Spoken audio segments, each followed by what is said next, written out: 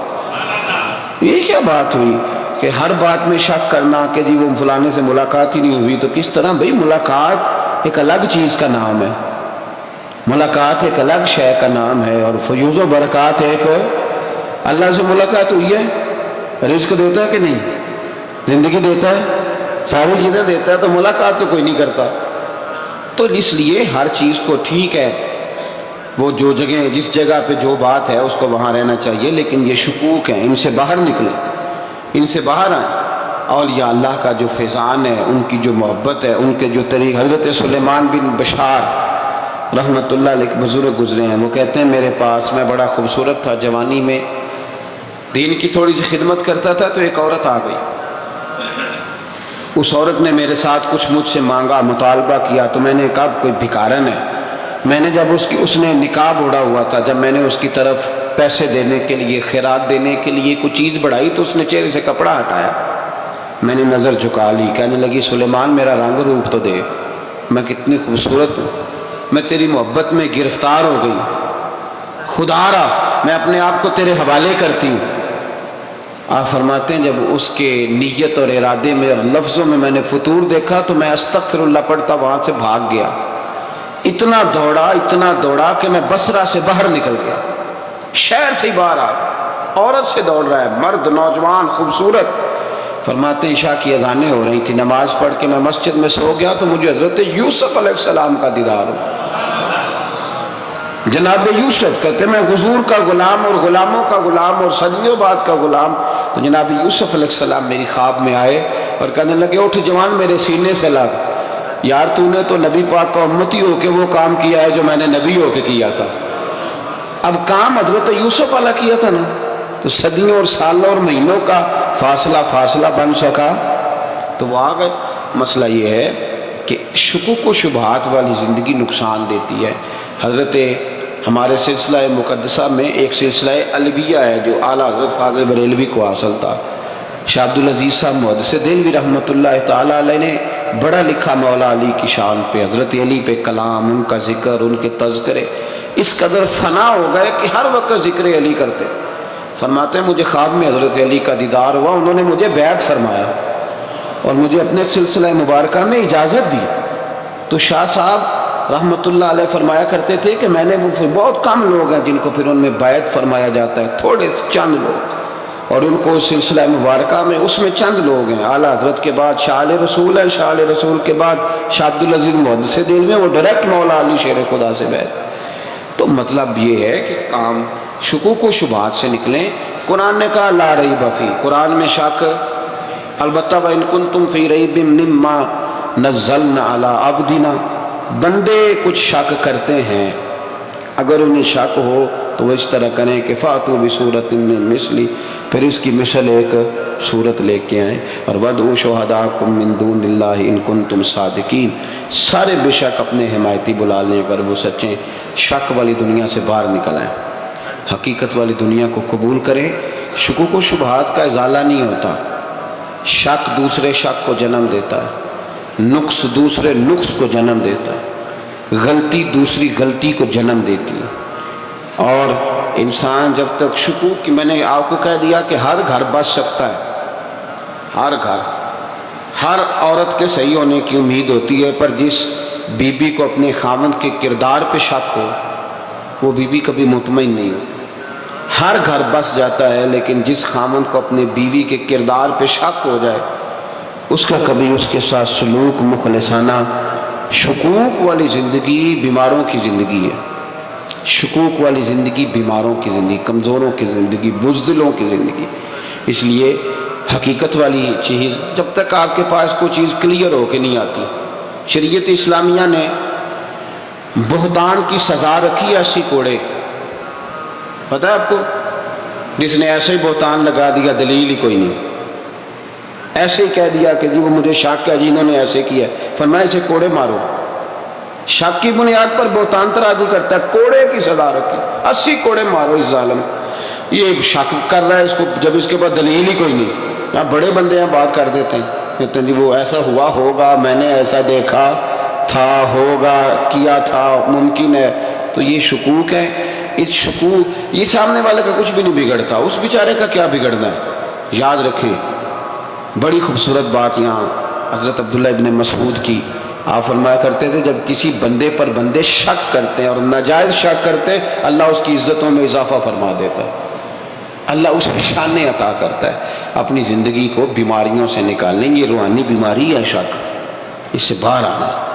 یہ ظلم ہے، اولیاء پہ بھی شک، صوفیاء پہ بھی شک، علماء پہ بھی شک، ہر بندے پہ شک، کوئی صحیح نہیں، سارے غلط، میں اکیلا صحیح۔ اس شک سے باہر آ جائیں، یہ نفسیاتی مریض بنا دے گا، بے سکون کرے گا، بے قرار کرے گا۔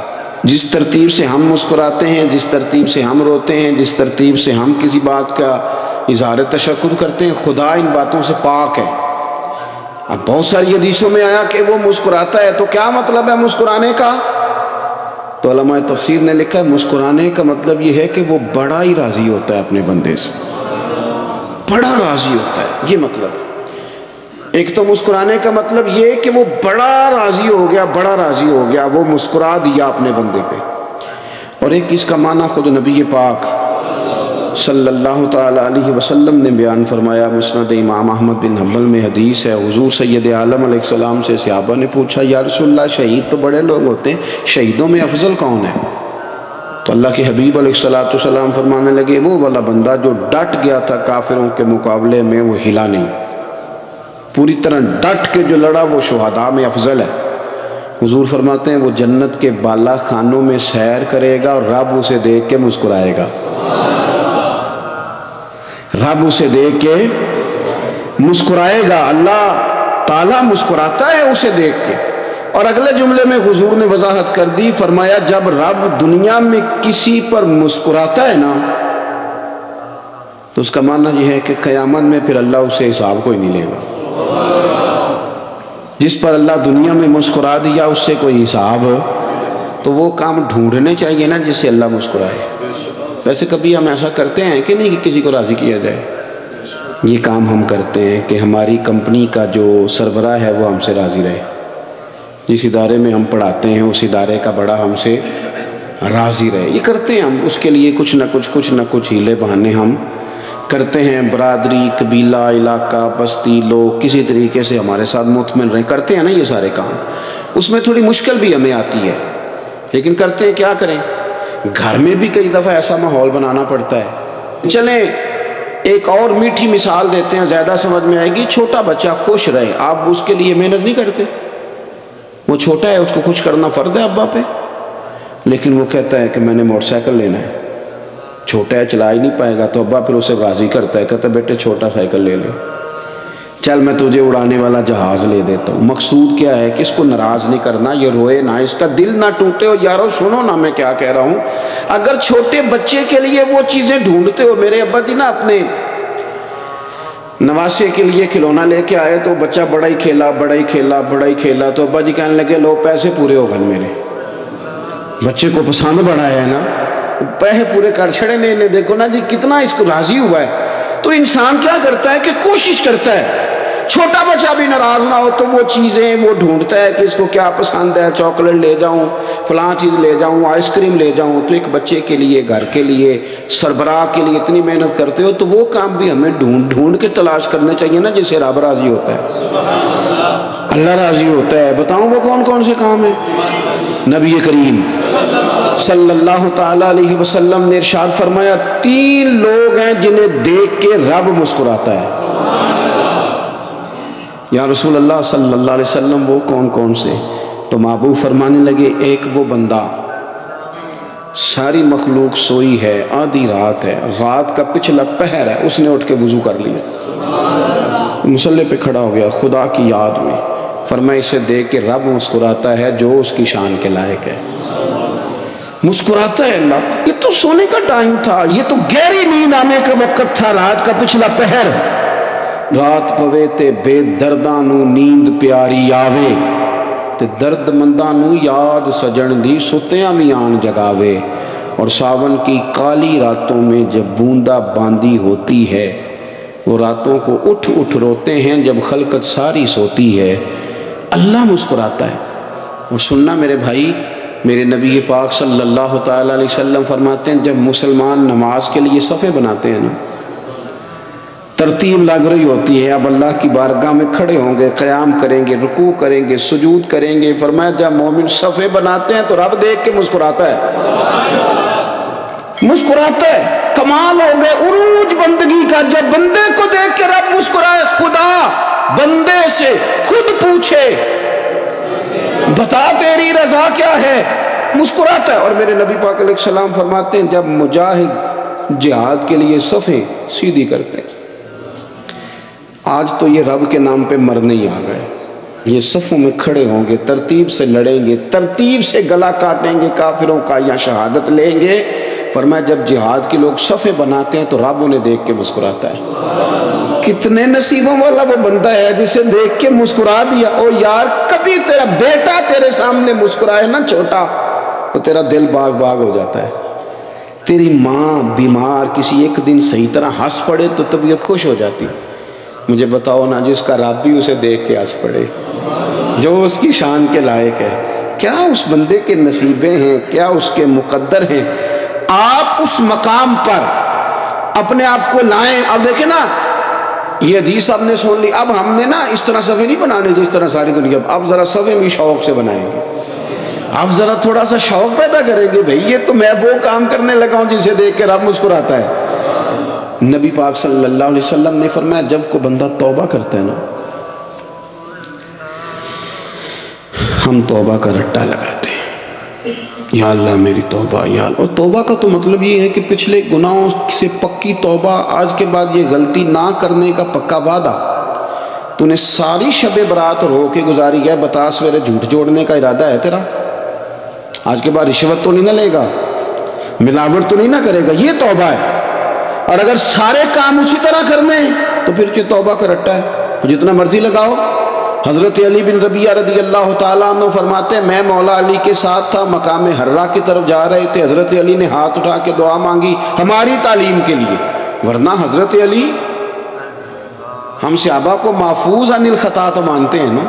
ہاتھ اٹھا کے کہا اے اللہ ہمارے گناہ بخش دے، تیرے علاوہ کوئی معاف کرنے والا نہیں۔ اور پھر حضرت علی آسمان کی طرف دیکھا اور دیکھ کے نا حضرت علی بن ربیعہ کو تو مسکرائے۔ حضرت علی بن ربیعہ کہنے لگے حضور مسکرائے کیوں؟ وہ فرمانے لگے ایک دن میں حضور کے ساتھ اسی طرح آیا تھا، اسی طرح حضور نے دعا فرمائی تھی ہماری تعلیم کے لیے، اور پھر حضور مجھے دیکھ کے مسکرائے تھے اور فرمایا جب کوئی بندہ رب کی بارگاہ میں اس طرح استغفار کرتا ہے تو رب مسکراتا ہے، اور مسکرا کے فرماتا دیکھ لو میرے بندوں کو پتہ ہے کہ میرے علاوہ معاف کرنے والا کوئی نہیں، انہیں پتہ ہے۔ تم اس کی بارگاہ میں رجوع تو لاؤ، آؤ تو صحیح دعا سو لے کر۔ اقبال کہتے ہیں کہ موتی سمجھ کے شان کریمی نے چن لیا، قطرے دو گرے میرے ار کے انفعال کے، دو میں نے آنسو بہائے تھے تو اس کے کرم نے تو موتی سمجھ کے چن لی۔ سنو نا حضور اس استغفار کو، اللہ کو یار رات کو توبہ کر کے سونا چاہیے ہمیں۔ کچھ غلطیاں ہم کرنا نہیں چاہتے پر ہم سے ہو جاتی ہیں، کچھ دل ہم توڑنا نہیں چاہتے پر وہ ٹوٹ جاتے ہیں، ہماری مجبوری ہوتی ہے ٹوٹ جاتے ہیں۔ رات کو اس کی بارگاہ میں ہاتھ باندھ کے کشکول طلب دراز کر کے خوب استغفار پڑھنا چاہیے کہ مالک بندے ہیں نا کیا کریں، نفس کا ساتھ ہے، دنیا کا ساتھ ہے، خواہشات نفسانیہ، مالک معاف کر دے۔ درد سے توبہ، رسم نہ ہو، کہانی نہ ہو، لفظ نہ ہو، جملے نہ ہو، اور جناب ایسے لوگوں کے بیچ بڑے ہاتھ باندھ کے اور بڑا کوئی ضرورت نہیں، آپ اکیلے اپنی چارپائی پہ بستر کے اندر منہ دے کے بھی درد سے کہیں گے نا معاف کر دے تو وہ تو مہربانی بڑا ہے۔ میرے نبی پاک صلی اللہ علیہ وسلم مثال دیتے ہیں، فرمایا ایک آدمی صحرا میں جا رہا، صحابہ سے حضور خطاب کر رہے ہیں، فرمایا ایک آدمی صحرا میں جا رہا تھا، اس نے اپنی اونٹنی پہ کھانا پانی پیسے ہر چیز رکھی ہوئی تھی، صحرا تھا بہت بڑا، درمیان صحرا کے گیا تو تھوڑا سا سستانے کے لیے آرام کرنے کے لیے اونٹنی سے نیچے اترا، اب اس نے اونٹنی کی لگام اونٹنی کی نکیل اپنے سرہانے کے نیچے رکھی، ہاتھ کے ساتھ پکڑی اور سو گیا۔ تھوڑی ہی دیر کے بعد جب اس کی آنکھ کھلی تو دیکھا اونٹنی غائب ہے۔ صحرا میں وہ پیدل نہ آگے جا سکتا ہے، نہ پیچھے جا سکتا ہے، نہ دائیں نہ بائیں، کھانے کو روٹی نہیں، پینے کو پانی کا قطرہ نہیں، تھوڑا ادھر بھاگا ادھر بھاگا، تھک گیا۔ کریم محبوب فرماتے ہیں وہ پوری طرح نڈھال ہو گیا اور مایوس ہو گیا، معاذ اللہ، مایوس ہو کے دوبارہ اسی جگہ آ کے لیٹ گیا جہاں پہلے لیٹا تھا، انتظار کرنے لگا کہ اب موت ہی آئے گی، آخری وقت ہے اب، نہ میں پیدل یہ صحرا کراس کر سکتا ہوں، نہ پیچھے جا سکتا ہوں، نہ کھانا ہے نہ پانی ہے، سوائے موت کے کوئی سہارا نہیں۔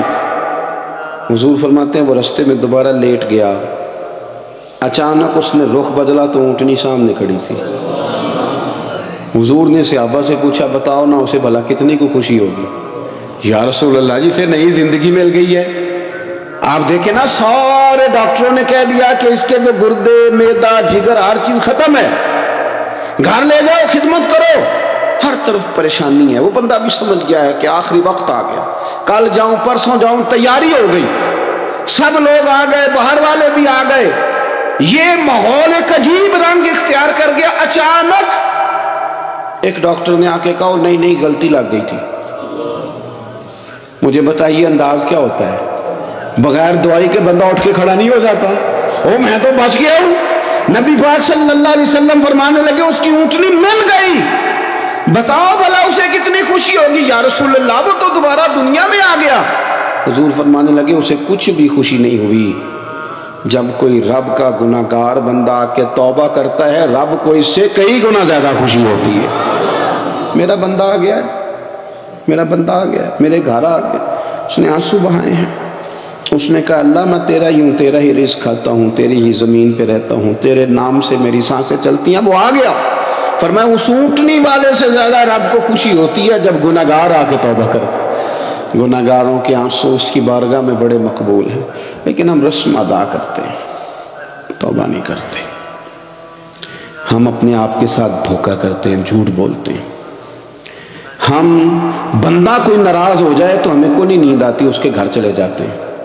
ہم اپنے سارے رشتوں کو تعلقات کو مینٹین کر کے رکھنے کے عادی ہیں۔ ہمیں پتہ ہے کہ وہاں میں نہیں جا سکا تو بیٹا بھیجتا ہوں، فلاں شادی پہ میں نہیں جا سکا تو بھتیجا بھیجتا ہوں، بھائی بھیجتا ہوں۔ ہر تعلق کا ہم نے خیال رکھا کوئی روٹھ نہ جائے، لیکن کمال ہے نا یہ نہیں سوچا کہ اگر رب روٹھ گیا تو جب وہ روٹھ جائے نا تو سارے رشتے بھی بندے کے پاس موجود ہوں تو کوئی کارآمد نہیں ہوتا، پھر کروڑوں روپیہ جیب میں ہوں تو ڈاکٹروں کی دوائیاں اثر نہیں کرتی۔ وہ روٹھ جائے تو پھر انسان اس طرح سے پھسلتا ہے کہ بڑے بڑے اس کے پاس دروازے ہوتے ہیں پر کسی جگہ اس کا ہاتھ نہیں لگتا۔ خدا را خیال کریں، دنیا روٹتی ہے تو روٹھ جائے، رب رسول ناراض نہ ہونے پائیں، اس کا خیال کریں۔ حضور فرماتے ہیں وہ مسکراتا ہے، اسے خوشی ہوتی ہے جب کوئی اس کا بندہ اس کی طرف رجوع کرتا ہے۔ میرے عزیزو، رسول پاک صلی اللہ تعالی علیہ وسلم نے ان لوگوں کے تذکرے کیے جنہیں دیکھ کے رب مسکراتا ہے۔ ہم نا گناہ گاروں پر بھی فتویٰ دینے میں جلدی کرتے ہیں اور نیکی پر بشارت دینے میں بھی جلدی کرتے ہیں، حالانکہ یہ ہماری ذمہ داری نہیں۔ پتہ نہیں اللہ تعالیٰ کس کو کب توفیق توبہ دے کے اپنے قریب کر لے، لیکن بڑی جلدی ہے، بڑی جلدی فتویٰ دینے میں۔ اور یہ فتویٰ صرف مفتیوں کا نہیں رہ گیا، یہ میری طرح کے آپ کی طرح کے ڈھیروں لوگ ہیں جنہوں نے جیب میں فتوے ڈالے ہوئے۔ بھئی آپ نے کیوں ذمہ داری لے لی ہے جنت میں داخل کرنے کی اور نکالنے کی؟ یہ تو میرے رب کریم کا کرم ہے، وہ جس کو چاہے جب چاہے جتنا چاہے عطا کرے۔ لیکن کچھ لوگ نا بڑے پکے ہو گئے ہیں کہ شاید جو میں سوچ رہا ہوں وہی درست ہے۔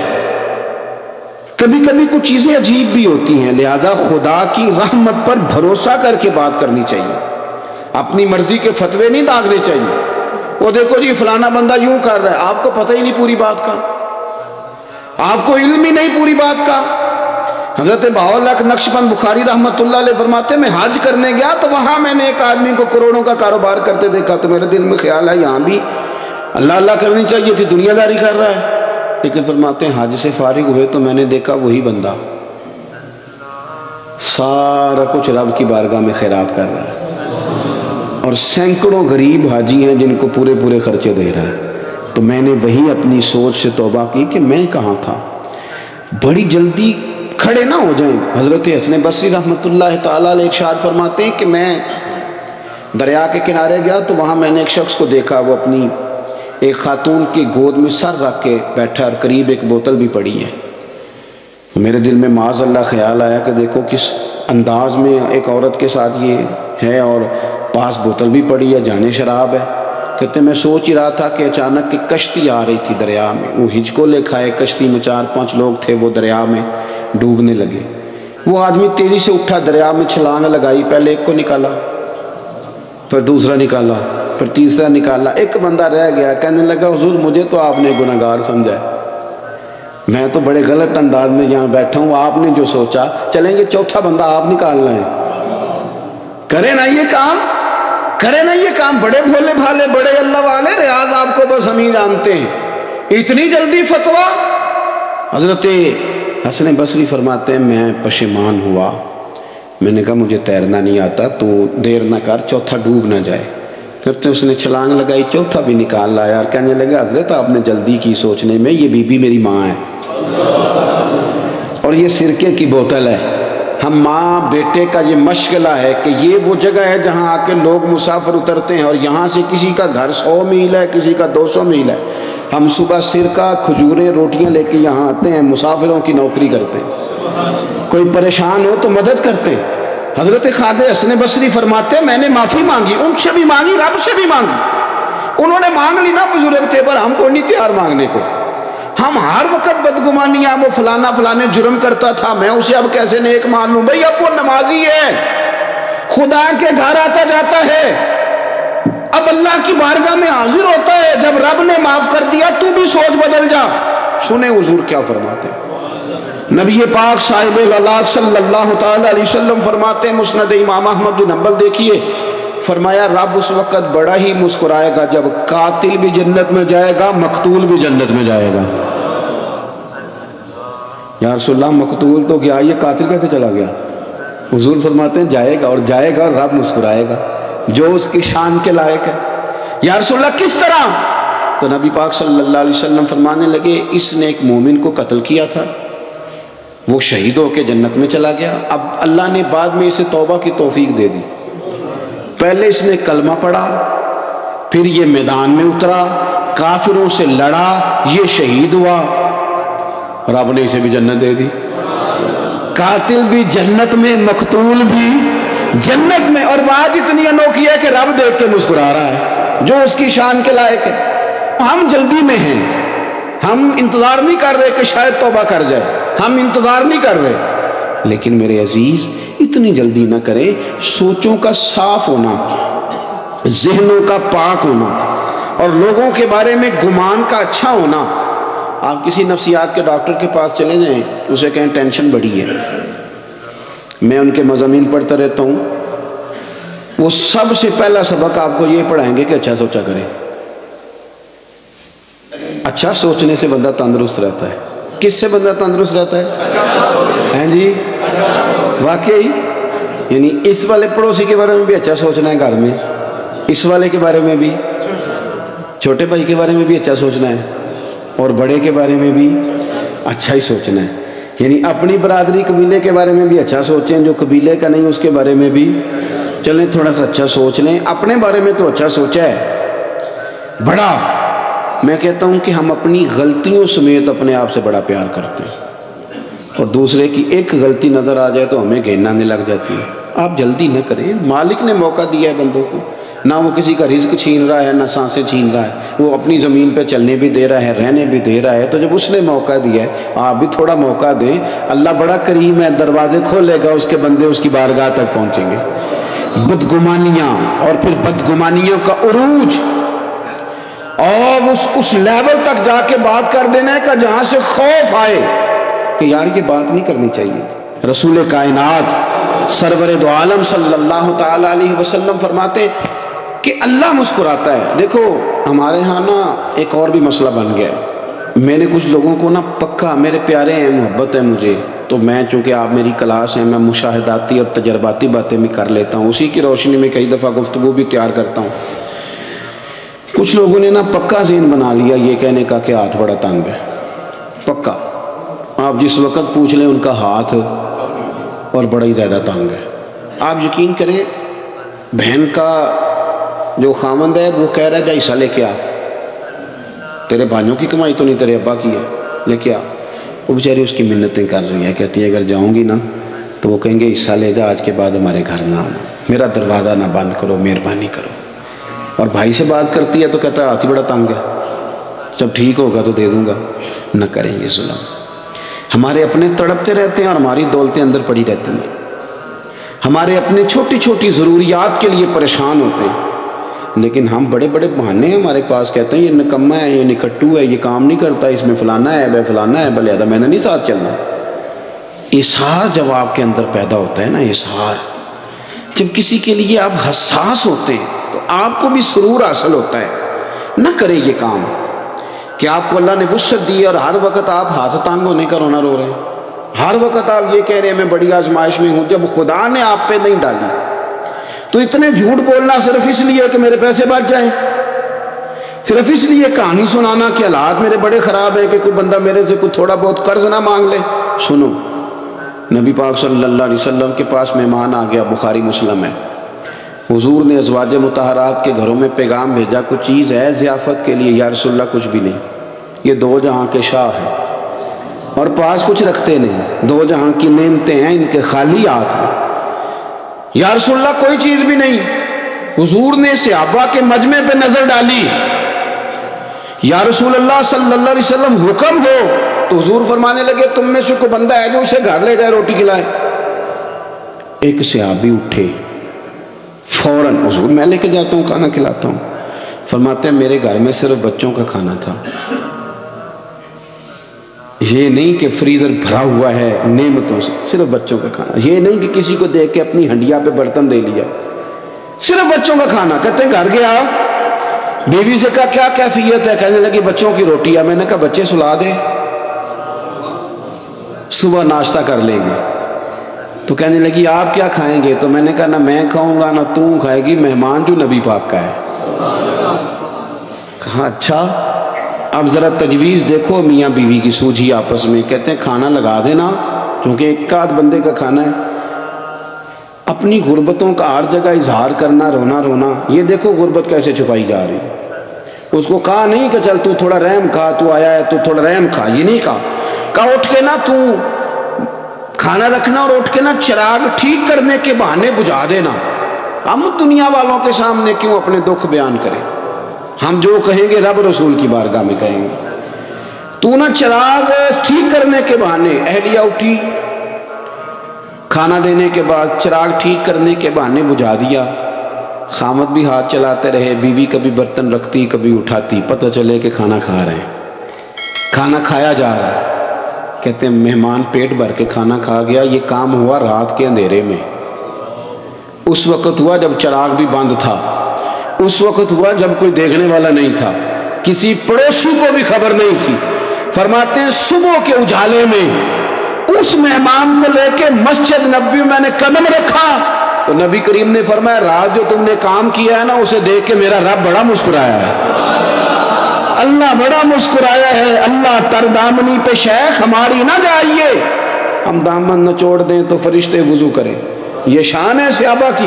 نبی کریم علیہ السلام نے فرمایا رب رات مسکرایا تیرا یہ انداز دیکھ کے, اور اس نے قرآن نازل کیا وَيُبْصِرُونَ عَلَىٰ أَنفُسِهِمْ وَلَوْ كَانَ بِهِمْ خَصَاصَةٌ. کچھ لوگ وہ ہیں جنہیں بڑی بھی ضرورت ہو تو دوسروں پر اثار کر دیتے ہیں, قربانی دے دیتے ہیں. رب مسکرایا ہے, اندر پیسے رکھے ہوئے ہیں, اندر پیسے رکھے ہوئے ہیں.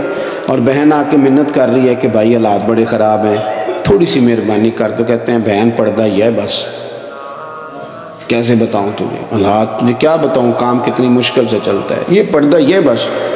بہرحال اگر تو نے کہا ہے نا 50,000 تو میں زیادہ نہیں کو 20 کو دے دوں گا تجھے, وہ بھی خاصی نیکی کر کے, وہ بھی بتا سکھا کے. رات اماں پہ علیحدہ سے احسان چڑھاؤں گا, ابا پہ علیحدہ سے چڑھاؤں گا کہ تمہاری بیٹی کے ساتھ تعاون کرنا, سارے علاقے کو ویسے ہی بتاؤں گا. اور وہ غریبنی بیچاری 20,000 لے کے گھر گئی ہے, پہ سفارشیں کر رہی ہے کہ مہربانی کرو. میں نے ایسے بھی دیکھے ہیں جو پہلے بیوی کو پکڑاتے ہیں تو دے, اس لیے کہ پھر وزیر اعظم تو ڈنڈا نکال لے گا تو بڑا مشکل ہو جائے گا پھر گھر میں رہنا. لہذا وہ یہ تو آگے لگ، یہ کیا لہجہ ہے آپ کا؟ یہ تو کسی کو بھی دیں تو چھپا کے دینے کا حکم ہے، کسی کو بھی دیں تو ہمیں حکم یہ ہے کہ سیدھے ہاتھ سے دینا ہے، الٹے کو خبر۔ اور یہ جو بالکل ہی اپنے ہیں، ان پر تو پردہ پوشی آپ کے لیے ویسے ہی ضرورت تھی۔ میرے عزیز، رب مسکراتا ہے، میرے نبی پاک علیہ السلام نے یہ اعمال ہمیں بتائے جن پر اللہ مسکراتا ہے، خوش ہوتا ہے۔ اور بعض لوگوں کو حضور نے نامینیٹ کیا، حضرت سعد بن معاذ رضی اللہ تعالیٰ عنہ عظیم صحابی تھے، یہ وہ خوبصورت صحابی ہیں جن کے جنازے کو کندھا میرے نبی پاک نے عطا فرمایا، حضور نے کندھا عطا فرمایا۔ کمال ہو گئی، نرخ بازار محبت کا انوکھا ہی ہو گیا، خود خریداروں میں شامل آ کے مولا ہو گیا، حضور نے کندھا دیا۔ حضرت سعد بن معاذ رضی اللہ تعالیٰ عنہ کا جب جنازہ اٹھا، ان کی والدہ رو پڑی، بڑے درد سے روئی، ماں تھی نا، ان کی آواز جب حضور تک گئی تو نبی پاک نے فرمایا آنسوؤں کو روک لے، آواز کو کم کر لے، تیرے بیٹے کی تو جب روح پرواز ہوئی ہے تو رب مسکرایا ہے، جس کے آنے پہ رب راضی ہو مسکرا دے جو اس کی شان کے لائق ہے۔ یہ تو وہ لوگ ہیں کہ جن کے جانے پر نہ رب، وہ کسی نے کہا تھا کہ میرے مرنے پہ ہر سو شور مچ جائے گا، دیکھو گے میرے مرنے پہ ہر سو شور، تمہیں پتہ چل جائے گا جب ہم جائیں گے، میرے مرنے پہ ہر سو شور مچ جائے گا، دیکھو گے، اور کہنے الوداع سرکار خود تشریف لائیں گے۔ اور درویش کہنے لگے بعد مرندے مکھڑا میرا ہو جاوے جے تازہ، پھر سمجھ لینا محبوب میرے نے آن پڑے ہے جنازہ۔ اور عاشق کا جنازہ ہے، ذرا دھوم سے نکلے اور محبوب کی گلیوں سے ذرا گھوم کے نکلے۔ فرمایا کہ ان کے تو جانے پہ رب کریم، اور حضور نے ایک دعا بھی دی۔ حضرت ابو طلحہ، حضرت طلحہ رضی اللہ تعالیٰ عنہ صحابی تھے، ان کا وصال ہو گیا تو حضور نے دعا بھی دی، فرمایا یا اللہ جب میرا طلحہ آئے نا تو اس سے مسکرا کے بات کرنا، یہ تجھ سے مسکرا کے بات کرے جو تیری شان کے لائق ہے۔ تو اللہ تعالیٰ غائب درجے راضی ہوتا ہے۔ ایک دفعہ پھر بات دہراتا ہوں، جو میدان میں ڈٹ کے شہید ہو رب اسے دیکھ کے مسکراتا ہے، جو اس کی شان کے لائق، جو توبہ صحیح کریں سچی کریں رب انہیں دیکھ کے مسکراتا ہے، جو اس کی شان کے لائق ہے۔ جو نماز کے لیے صفے بنائے رب انہیں دیکھ کے مسکراتا ہے، جو جہاد کے لیے صفے بنائے رب دیکھ کے مسکراتا ہے۔ بگڑی بھی بنائیں گے، جلوے بھی دکھائیں گے، بگڑی بھی بنائیں گے، جلوے بھی دکھائیں گے، گھبراؤ نہ دیوانو،